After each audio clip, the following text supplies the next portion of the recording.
Welcome to part 2 of our 99 Ranger getting him back on the road project.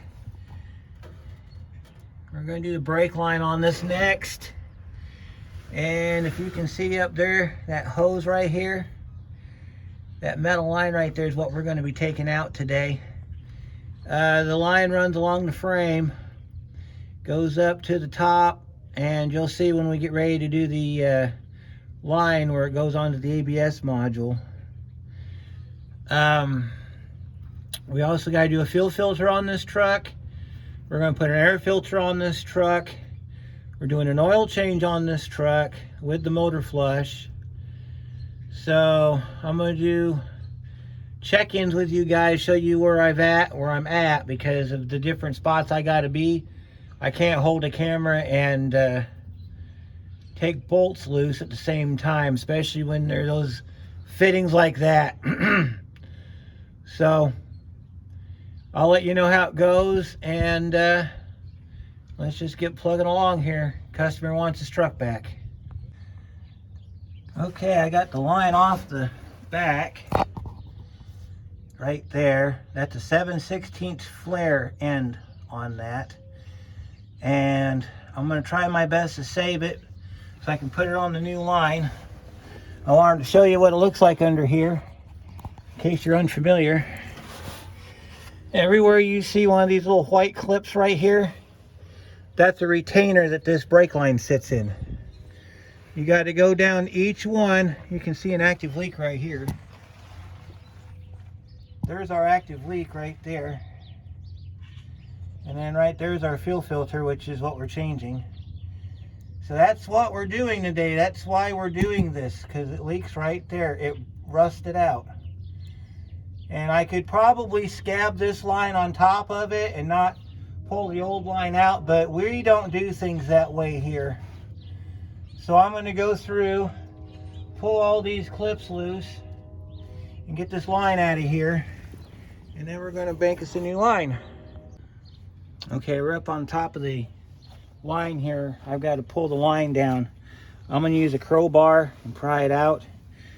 If you're rebuilding the truck like this, the way I did it on my 89, I took the fuel tank out, but I also had the bed off too. So this line here is the one we're replacing, so get that off of there. This will also keep it from dripping on the ground because we have our active leak under there. And I should go get a drain pan to put under there. Now, because of that being rusted out like it is down there, that line's going to break off in two pieces. That's fine as long as it comes out. We can get it on the ground and get our new line measured. We're also going to reuse our fittings here, so that's why I wanted to be very careful when I went to take this apart, that I didn't round these corners off on these fittings so I can reuse them. I mean, they're like $4 if I were to go get some, but my part store doesn't carry a lot of these on the regular. Apparently they don't get much call for them. All right, there's our line off on the front. Now this feels like there's a rubber line in here, but I know there isn't because it's all metal. So get this off of here. Let me show you where the clips are on this side. This being all like this concerns me because it's supposed to be a rigid line. So I'm thinking maybe he's got a leak right here that he thought was power steering leak, which would make sense since they're really close together. Like, all right, so let me zoom in here so you can see the. All right, so there's our battery. There's our master cylinder. And there's the line we just took off right here.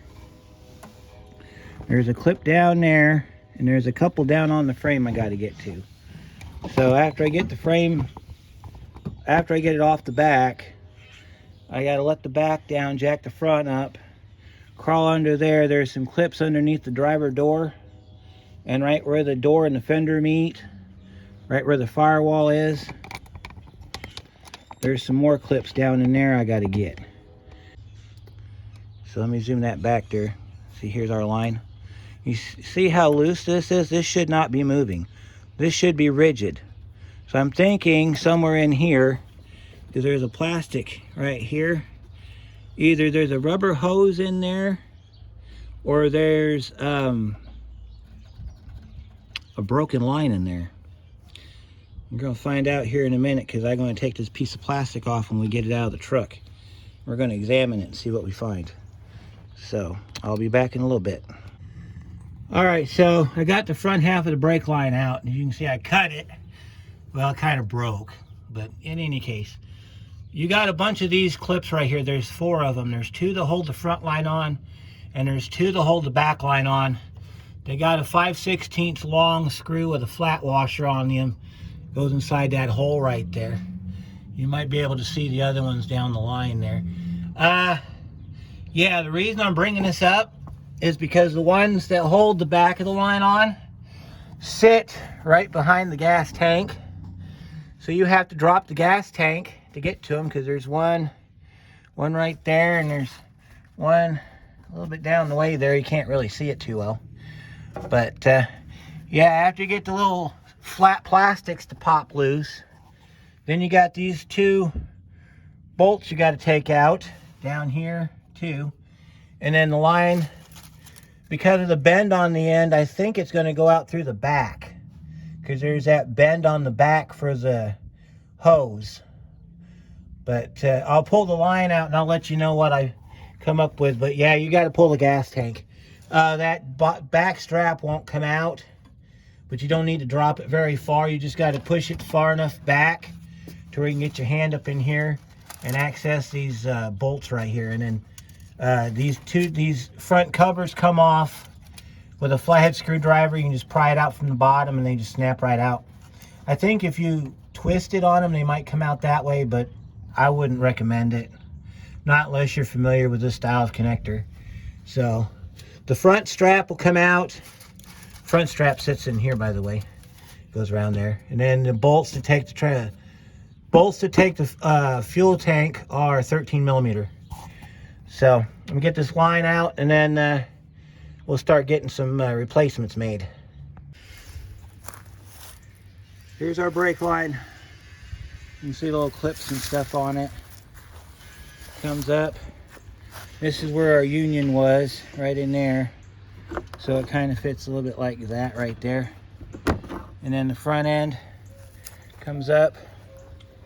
There's a clip on the frame right there, and it comes up right up into the ABS. So we're going to take this off, and we're going to see what's behind it real quick, in case there's some sort of provision we need to be aware of. I don't like to, now see, this is one continuous line for me. But if Ford found a need to put a rubber line in here, that changes the game a little bit.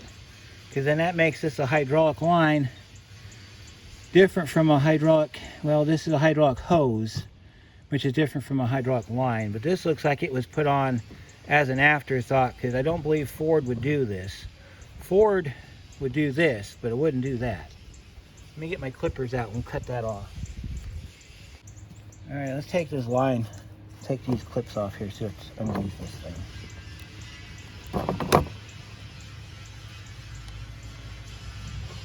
Because in my mind, there's no reason for this to have zip ties on it. All right, let's open this up. Oh, look at that. We do have a braided line on here. Ain't that slick? I don't know what the purpose is behind that, but that's interesting. What do you think? Well, we're going to make this one continuous line. So, in order to do that, we need to get the measuring tape out. I think that's going to be every bit of 10 foot. Let's take a look at our fitting and see what kind of flare we're making today. Oh, okay. It's your standard double flare. We don't have to bubble it like we do on the import cars. It's just a standard flare. All right, let's check our end off our axle. Make sure we can reuse that nut. We don't have to go get another one. Now let's take a look at this real quick. Oh, that looks really nice. A little bit of rust, not too bad. I think we can reuse it. You see that? I think we can reuse it. So,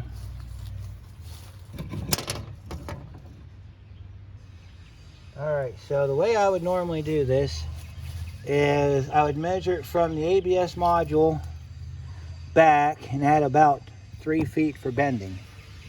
There's not a whole lot of bends in here. So the way this line's going to go, it's going to go fairly straight, and I'll put it in the connection pieces as I go. The part that concerns me is going to be this bend right here, because I don't know if I can make that kind of a bend. I mean, it's not real strong, a real big bend, but yeah, let's find out. Let's get our line out and start building us some line. Okay, so this truck's got a couple openings I'm going to have to feed this line through. That's why I'm going to try to make it as straight as possible. When it gets to the bend on the end on the axle, I'm going to do exactly how I did on my 89. I'm going to leave it straight and then kind of adjust it as I need to for it to go into the hose end. Also going to spray this down with some lubricant so that those threads will thread in like they're supposed to. So let's see, we got to put our start off here with our first bend. Let's see if we can make this bend right here.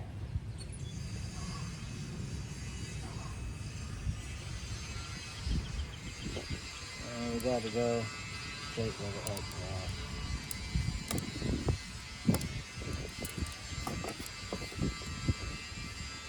Okay.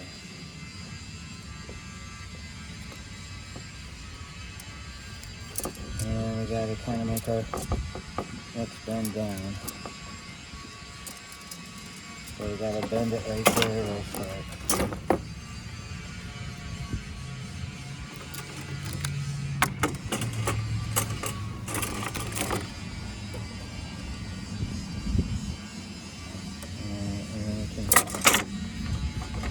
Grab it here and we'll roll it down past the flexible piece.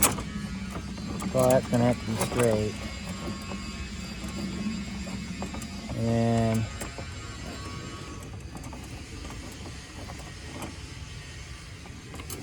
what we'll do is we'll leave it straight from this point down. So what we're going to do now is we're going to just unravel it. Straighten it out all the way down. And the bends I made in the beginning here, we're going to adjust those because those go onto the ABS module. So I'm going to lay this down flat. And let's see, we need to put it flat like that. And then what I'm doing off camera behind you is I'm laying it down on the ground. Let me show you.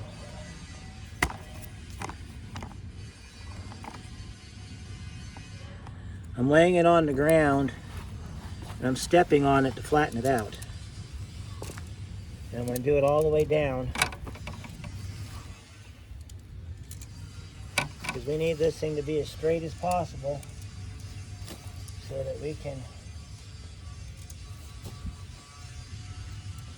get it down to where we need it to be. All right. So I'm going to lay this up on the table now.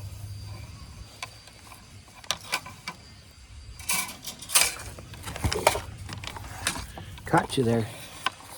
I'm gonna lay this down on the table and we're gonna match it up so that we're gonna match it up so that we can make sure we got our end down there. And if we got it lined up, we're gonna cut it. So I'm gonna start off by getting it up on the table. I'm going to lay it against the line that we're replacing, trying not to damage our bends we've already put in it. Okay. We're going to clamp our ends together down here, kind of like I did in the Kia video. By the way, if you haven't seen that little gem, you should go check that out. We had to do fuel lines, evap lines, and brake lines on the Kia because every one of them rotted out. Every one of them.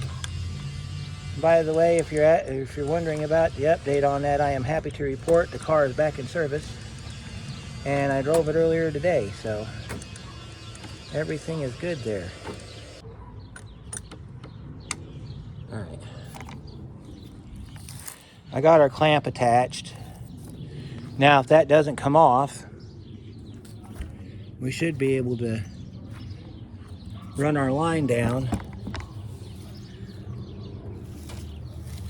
and get it the best we can so we can get our line.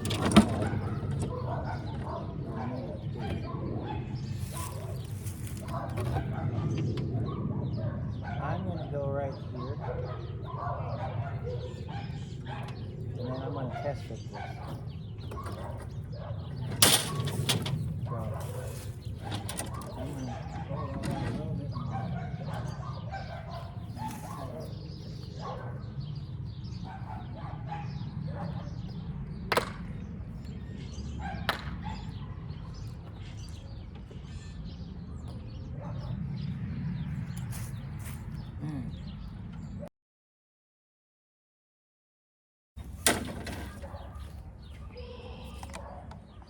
Okay, I've cut our lines so we can't go back. So it'll either be too long or too short. What I'm gonna do is I'm gonna feed it down. I'll show you how I'm gonna do this. I'm gonna feed it down kind of like I did on the Kia video. Down inside that cavity right there. I'm gonna kind of bypass all the other garbage that it was wrapped around. And when I get it underneath the truck, I'm gonna feed it through the truck, through all the little braces and stuff that's underneath there, and run it all the way to the back. And then I'm going to come up front and I'm going to check my line, make sure that my line's good on this side. If it's good on this side, then because there's going to be a lot of line left over, I'm going to make my bends.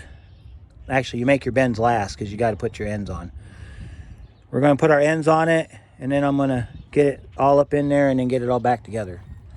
So I'll let you know how that goes in just a second. All right, so we got our line up. I got it pulled back up here. I probably need to push that back down real quick so I can make sure I put the flare on correctly because we may have too much line if we don't. So I got my line ran. I got to get it. You got to tuck this down under here like this. And then this goes into a plastic clip down here on the front frame. We're not going to be too concerned with it going all goofy like it did before. And we're not going to worry about this line right here. We just want this thing connected like this. Now this end takes an 11mm wrench. I'm supposing 7/16 would be about the same. Now, when you go to, if you're reusing line, if you're reusing the fittings and they look a little rusty, like the one we're going to put on the back, put some Kroil on it, or whatever your favorite lubricant is, and that should solve the problem. Bring you back here so you can see what we're doing back here. Let's find our line. We had to pull our line forward because I had it tied up in the fuel rail. So I didn't want to interrupt the fuel system on this truck. So, all right, so our line's up there, so we got to go up and around. So we can cut a good portion of this off because we went a little bit far with it. Alright, so let's see here. This is why you always take a little extra when you do this. That's so you can adjust for things, because our hose line sits up here. Our hose is right here. So if we went up and bent, I can take this back section off. Probably right where the bend is right here. So let me go grab my cutting tool and we'll go ahead and cut that end off. You have to route this before you put the tank back up because of those two clamps there that's hidden behind the tank.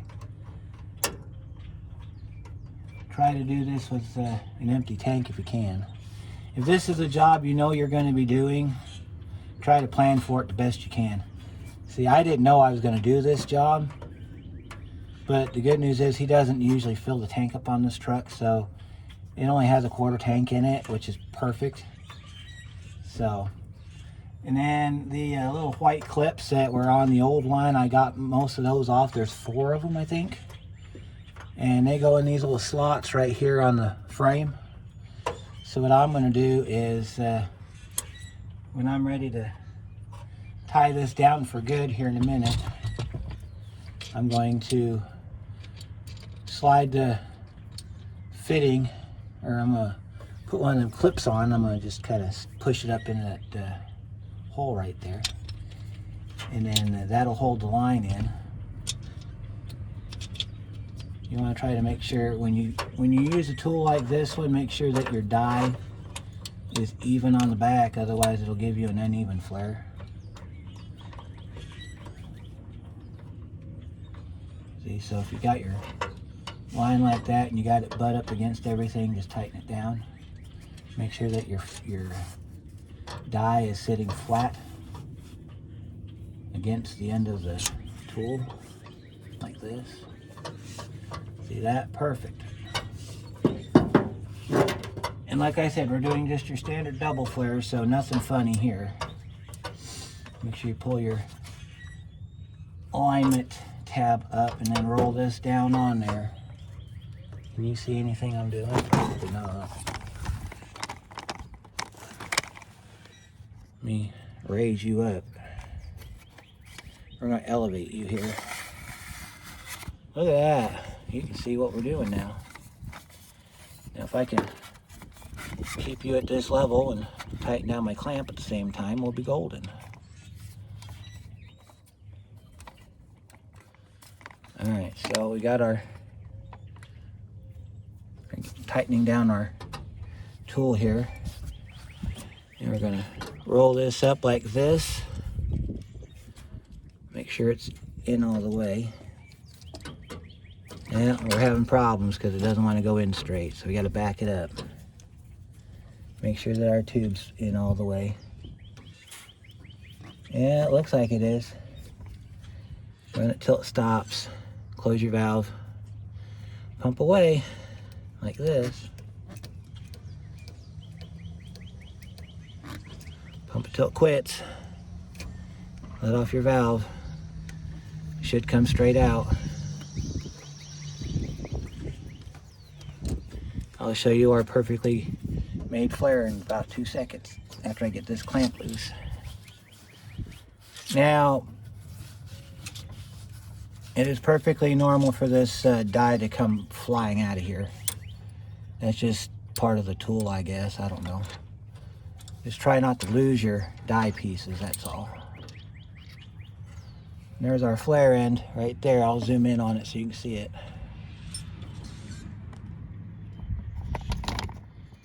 There's our flare. There's our fitting. And now we got to route that up underneath there. And I'll show you how we're going to do that. Kind of, yeah, let me see if I can get you around the spare tire. I'm going to set this down like this.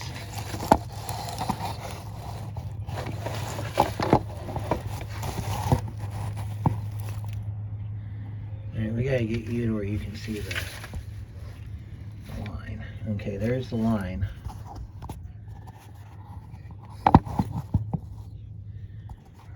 We got sunlight in the way, so we can't do it. Anyhow, there's our line.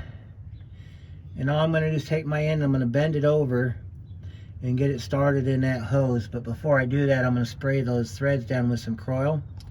That way when I go to tighten it down, it's going to go in nice and smooth. And then when I'm done, I'll come back and show you what we did. Alright guys, let's give you a quick update from what happened yesterday. Got the brake line installed. We got to get it bled today. Of course, I'm not going to film that because we're on a time crunch today. So today we got to get the exhaust done and then the oil change done. We're probably going to end up, I'll show you what the oil looked like afterwards because like I said, we're on a time crunch today. So we're going to start off with exhaust. We've got our intermediate pipe, which is this piece here. This is the pipe that bolts to the catalytic converter. And then we got our muffler. We've got our hanger because he's not putting a tailpipe on it. And our hardware for our hanger, which I'll show you how that goes together in a minute. And we got our clamps. You're also going to need one of these kits right here. And part number for this is FS510. I don't know if you can see that very well, but that's the part number right there. So, before you put this together, because it is exhaust, you got to make sure it all fits. The muffler that we're putting on is an 18588, and your intermediate pipe's a 52209. And then the hanger I'm using is a 17175. It's a swivel hanger, and these are great because you can set the bolt through the rubber bushing right there, rotate that to wherever you need it to come down on top of the pipe or the muffler or whatever you're attaching to. So let's go ahead and get this muffler out so we can make sure our parts fit. I don't have my toolbox set up yet, so we're going to use the good old key cutter here. Just take any old ignition key, cuts the tape like that, and we can get the muffler out. This is our muffler. Now the stock muffler's round. You can put an oval one under there. I've done it before. It'll work just fine. It's an offset, so if your pipe goes like that, coming off the converter, you need to have it turned that way for it to come out of the back. This says inlet, so this end has to go on the catalytic converter side. So we're going to rotate it that way to make sure that we don't hit the, well, let's see, we could also do it like that too if we're tied for space. But inlet always goes on the exhaust side. So as the pipe comes down from the engine, it goes into the inlet, comes out the back here. Although if you did screw it up and get it on backwards, you might have some performance problems. So since this goes on the engine side, this pipe goes on this end. So we're going to make sure that our pipes fit. And look at that, they do. They fit really good. All right. So we got that dealt with. Let's get underneath the truck and I'll show you what we're going to do next. Okay, let me show you what we got going on under here. There's our bolts we got to get out. And the reason I'm changing this pipe out is because it's faster and easier, because we got to cut the muffler off. And when we cut the muffler off, we're going to be short. We also got to clean up our clamps up here because as you can see, our muffler's shot. I'll get a better look at that when we're done today. So our bolts are attached to the converter. So usually what I do in this situation is I take my jack and I jack up the converter pipe just to take the weight off. And then I'll try to bust those bolts out. In the event that I can't, then I got a backup plan, because that converter does not have welded nuts on it. I know this from my truck. What I can do is I can cut the head off the bolt and beat it through with either a 10-pound sledgehammer or an air hammer. But I at least try to get the bolts out first. And it looks like that pipe's broke right there, so it's kind of a good thing that we're changing it. So I'll get these bolts broke free and then I'll show you what it looks like when I'm done. As you can see, we got a lot that goes into when we do exhaust work here, especially when we have non-compliant parts. All right, so that's what your pipe looks like when you get your muffler off. This right here is a removable donut. If you need to change it, now would be the time to do it. If you have to cut this off like I did, be very careful, because you don't want to cut into this flange. This flange is part of your catalytic converter. And this is our dead pipe right here. Now, let me rotate you around here so you can see what we're doing. We got to get up here. We got to get this old dead piece of metal out of here, and we got to get this piece out too. And then I've got a muffler we're going to put in, and we're going to use a rotating hook. So I'm going to get this cleaned up in here, and then I'm going to show you how we do the rotating hook. So it'll be just a minute. There's the old pipe. Took a little bit to getting it out. This is what your attachments look like. So I had to cut one off. I had to cut it off and then bend it out. I don't know why they did that hook style. So, all right, so we got our new pipe ready. We got to find a socket for that to fit, because we got to make sure we got a socket on the back side so that we can tighten this down. And I think it's going to be a 15 millimeter. That's what the bolt was on the old one. All right. I'll actually show you what we're doing here. Okay, there's our 15 for the truck side. And I think the back side is going to be a 17. Let's grab a 17 and see what that looks like.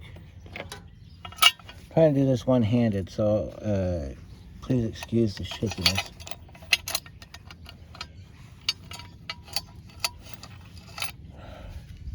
Alright, I'm going to have to get you guys on the pod so I can actually do something here.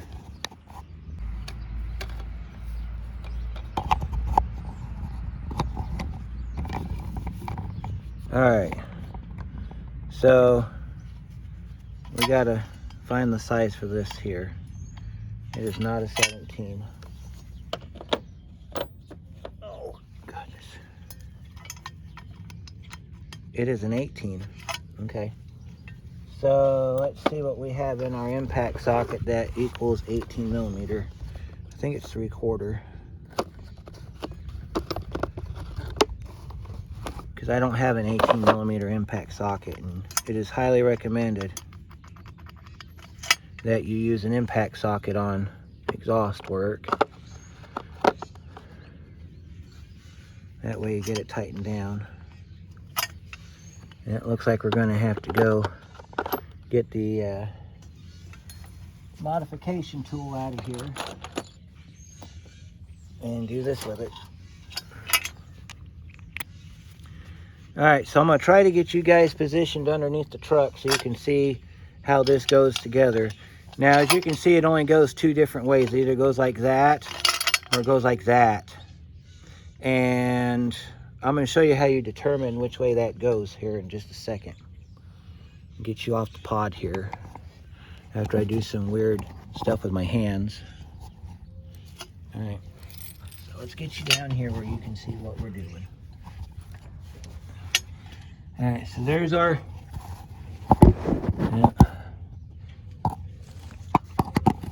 see if I can get you up on the jack here, maybe use it. Stand. Okay. So, how you determine which way this thing goes is rather easy. First thing you got to do is take your hardware out so that you can manipulate your pipe. Next thing is get the camera angle you want so people can see what you're doing. Alright. Next thing is get a shop with a lift on it so you don't have to be on your back all the time. That's always good. Alright, so if you have it facing this way, the pipe kind of kicks out past the frame. So we gotta turn it this way. If we turn it this way, it hangs down too low. So let's see, we gotta rotate it to where it kicks out. See, there's the end of your pipe, and there's the frame. I don't know how well you can see all that, but I think that's the direction we're gonna take this. So let me get this pipe bolted up, and I'll show you what it looks like when it's done. And then we'll get our muffler installed and get that all done. And then we're done under here. All right, so we got our muffler hooked up. So it looks like when you're all done. Uses a 2 1/8 clamp. And then because of where our hold downs are, we had to get creative. So we took one of them straps there, ran it through a hole in the frame, and she's solid, so we're gonna run with it until he gets a tailpipe. And then when we get a tailpipe, we'll take this apart, we'll run it through like normal, and then it'll actually have a hanger in the back by the bumper. So now we got to get it started, get it warmed up. And while it's warming up for the oil change, we got to get these brakes bled. So I need to get these bleeders broke open, and we'll get the brakes bled. And then next time I come in, we'll show you what the oil looks like. All right, we got our truck running. We've taken it up to our brand new facility where we're going to do our oil change. Looks like we got a little bit of stuff going on here. Probably residuals from it sitting for a while. Although I don't like that tick, tick, tick, tick, tick though.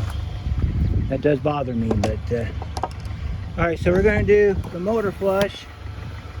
All right, so the motor flush, I'm not going to be able to record, but I will tell you how it goes. You got to get the engine up to operating temperature. Then you pour it right into the oil. Okay? So let me get you up here. And you leave it in there for 5 minutes running at idle. Okay? And then when you're done, you shut it off and drain the oil. Pretty simple.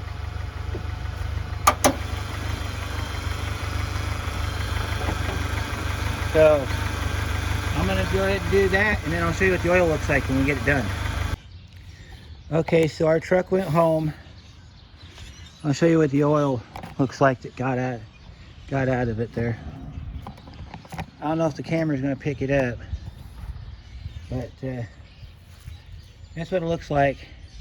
Let me zoom in so you can see the separation. Yeah, you see the separation in it right there? That's carbon buildup from 215 really hard 1,000 miles. Or 215,000 really hard miles if you want to be technical about it. Over there was the filter. Filter didn't have too much in it. It was also loose. Let's see, what can I tell you about this oil? It came out chunky. So when we get ready to put in the recovery tank in the back, we're going to look for any big pieces of anything that might be of concern. When I drove the truck down to the customer's house, it wanted to backfire. Mainly because we got a new muffler on it, so it's creating back pressure. So if it's backfiring, that tells me we're probably going to have to do a tune-up on it. So let me get you set up back at the recovery tank, and I'll pour this in there and we'll see what it looks like. All right, we got our oil tank. We're back at our oil tank. We got our old oil there. We got our funnel here, and let me show you how we set up our tank. Now, a lot of times what I'll do is I'll dump this into like a 5-gallon kerosene can or a gas can. Makes it easier to pour in here, but we're going to see if I can do it without needing to go to that length. You stick your funnel down in there like that. And let's see what this looks like. It's really old oil.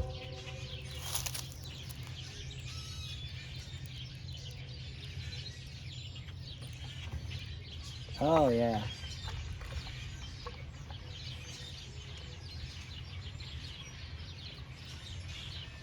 Pretty yummy. It smells really old. I'll show you the sticker that was in it.